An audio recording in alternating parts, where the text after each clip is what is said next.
Very nice of the governor to stop by. For those who don't know me, I'm Trevor Jones. I'm your general manager for the South Dakota Rural Electric Association.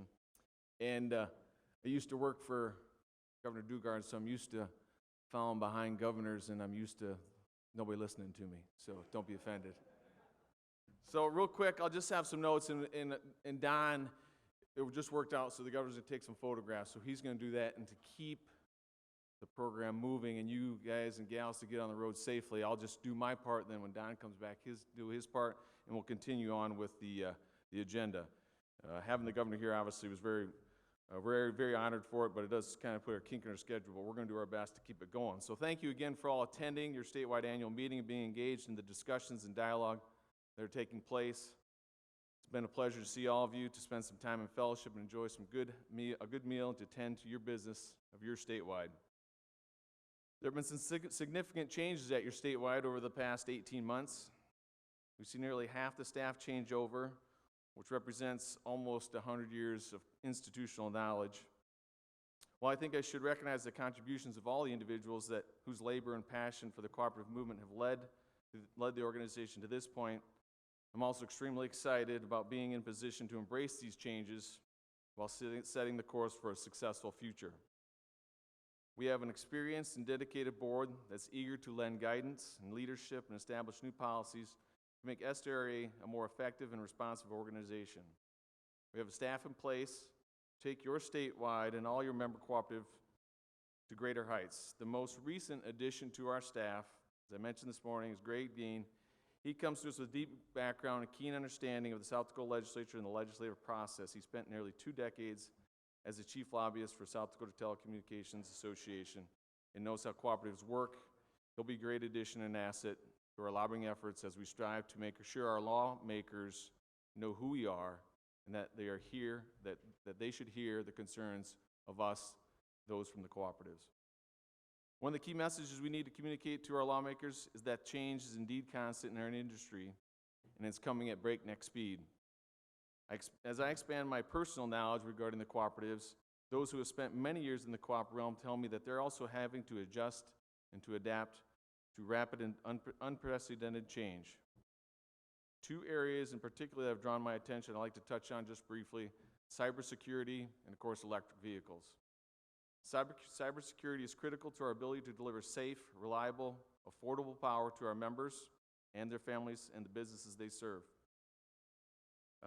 It's a subject that must be given our complete attention.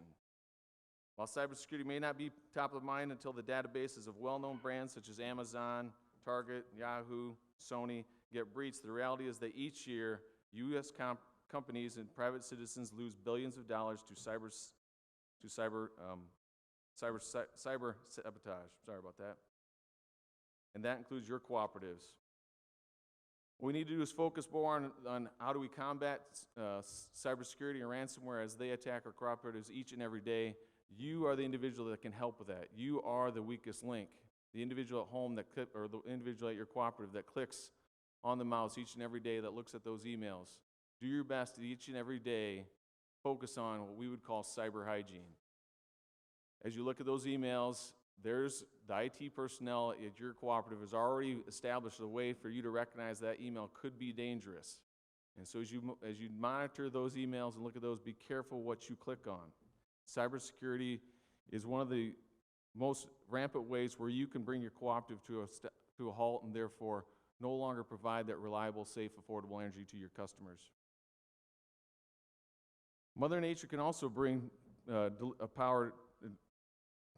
bring down your power delivery system, but it pales in comparison to the financial damage done by a sophisticated team of computer hackers with bad intentions.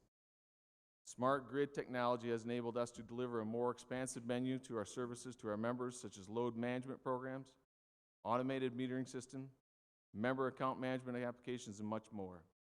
By two-way digital communication capabilities have also increased our vulnerability to attacks by nefarious operators. Just last year, we saw hackers attack the Colonial Pipeline and force the shutdown of nearly half the East Coast fuel supply. We saw the world's largest meat processing company come under attack and saw cyber thieves gain access to data in New York City's legal department and California's water supply. We have seen electrical utilities in Massachusetts and Alabama get targeted, and last November, Delta Montrose Electric Association in Colorado experienced corruption of its internal network and lost 20 years of backup data. Working with the NRACA and our cooperative leaders, legal counsel, IT professionals, financial officers, and operational staff can protect our regional power grid from cyber attacks while doing everything we can at a local level to also protect our members. Standing guard with constant risk of damage to our power supply network, our efforts including providing trusted, credible information to our members about how they can play a key role to protect themselves and their personal proprietary information from these ever-present threats. The topics of cybersecurity and electric vehicles may not seem related, but they clearly are. As advanced computer technology is applied to various modes of transportation and digital interconnectivity, hackers see more opportunities to gain access to data through onboard computer systems, charging and payment portals, and other means. A security consulting and testing firm called Pentest Partners has identified a number of ways electric vehicles and the charging stations they depend upon can be compromised. Cybersecurity and EVs are just developing and evolving on a parallel track. Electric cooperatives stand ready to adopt a leading position in the EV sector. They also need to be leading in the cybersecurity as well. Co-ops have been proactive in leveraging federal dollars, the Volkswagen settlement funds, and many other private industry and government resources. While efforts have been hampered by the coronavirus pandemic, supply chain disruptions, competitive issues, we remain committed to support the growth of the EV industry and secure charging networks to bolster consumer confidence, expand the EV market, and curbing greenhouse gas emissions all at the same time.